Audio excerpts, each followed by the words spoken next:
क्या आपने कभी सोचा कि सौर मंडल में अन्य ग्रहों की जमीन कैसी है, वहां का वातावरण कैसा है, और क्या पृथ्वी के अलावा किसी अन्य ग्रह पर जीवन बसाना मुमकिन है, और वह कौन सा ग्रह है जहां एसिड की बारिश होती है?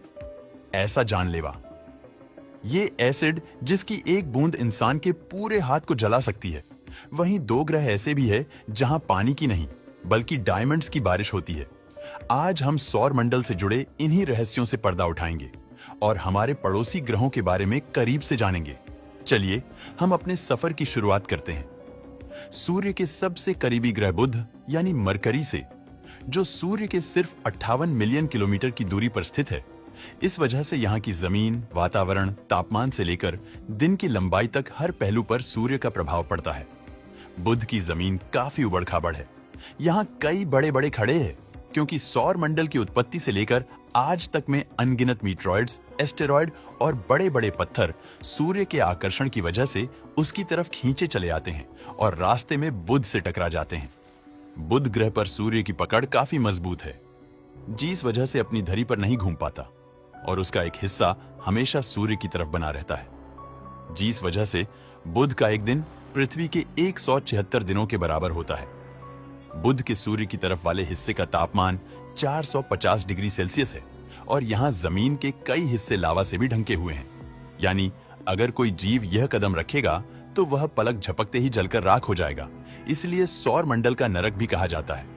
अब बात करें सौर मंडल के दूसरे ग्रह शुक्र यानी वीनस की, तो यहाँ की जमीन तो पृथ्वी की तरह ठोस है, लेकिन फिर भी वैज्ञानिक आज तक शुक्र की सतह को ठीक से नहीं देख पाए हैं, क्योंकि शुक्र के ग्रह में आसमान में करीब 30 किलोमीटर मोटे सल्फ्यूरिक एसिड के काले बादलों की परत मौजूद है, जिस कारण शुक्र ग्रह पर एसिड की बारिश होती है। ये वही एसिड है जिसे छूने मात्र से किसी भी जीव की त्वचा जल जाती है। इसलिए कोई भी इंसान शुक्र ग्रह पर कदम नहीं रख सकता। वहीं ये बादल इतने मोटे हैं कि शुक्र पर आई सूर्य की गर्मी को रिफ्लेक्ट होकर फिर अंतरिक्ष में नहीं जाने देते। वहीं शुक्र ग्रह के वातावरण का 20% हिस्सा कार्बन डाइऑक्साइड से बना हुआ है, जो कि ग्रीन हाउस इफेक्ट पैदा करता है।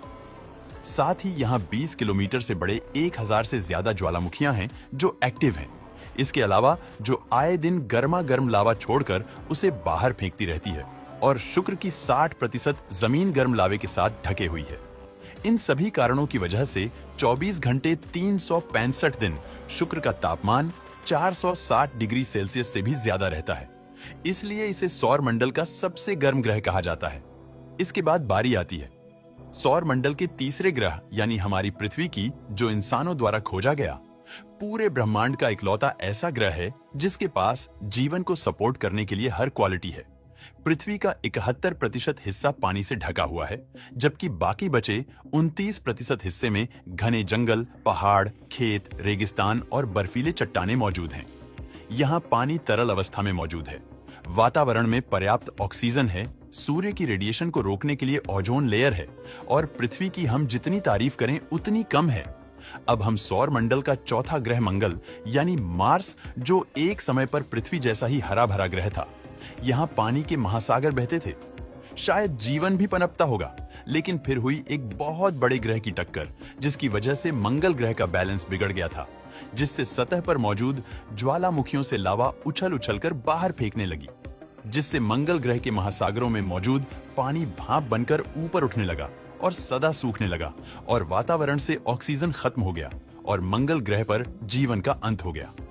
आज मंगल की जमीन पर काफी ज्यादा मात्रा में आयरन और खनिज पाए जाते हैं और इसी आयरन की वजह से यहाँ की सतह लाल है, जिस वजह से इसे रेड प्लेनेट कहा जाता है। मंगल ग्रह पर कई छोटे बड़े कंकड़ और चट्टानें हैं।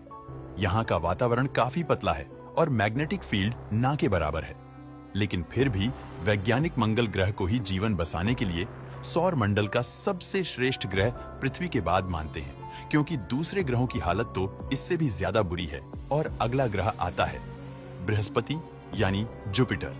यह सोलर सिस्टम का सबसे बड़ा ग्रह है, जो पूरी तरह से गैस और तरल पदार्थों से बना है और इसका आकार इतना बड़ा है कि इसके अंदर 1300 पृथ्वी समा सकती है। बृहस्पति का वातावरण 90% हाइड्रोजन और 10% हीलियम से बना हुआ है। यह बृहस्पति ग्रह के अंदर हजारों किलोमीटर की गहराई तक फैला हुआ है। और नजदीक से देखने पर यह तूफानी बादल के रूप में दिखाई देता है। वहीं जैसे जैसे आप जुपिटर की गहराई में जाएंगे तो आपको हाइड्रोजन के बड़े महासागर देखने को मिलेंगे, जो प्रेशर की वजह से लिक्विड फॉर्म में तब्दील हो गए हैं।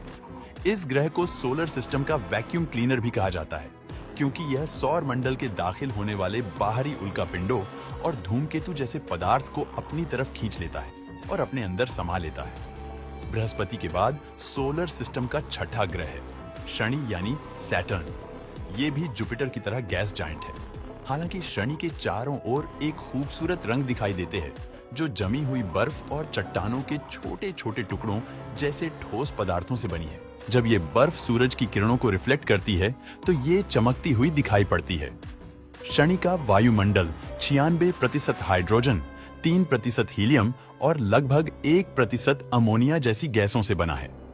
इस वातावरण से जुड़ी एक दिलचस्प बात यह है, शनि के ऊपरी परत की हवाएं लगभग 18 किलोमीटर प्रति घंटे की धीमी गति से चलती है, लेकिन गहराई में उसकी रफ्तार 2000 किलोमीटर प्रति घंटे तक बढ़ जाती है, जो किसी भी चीज को तहस महस कर सकती है।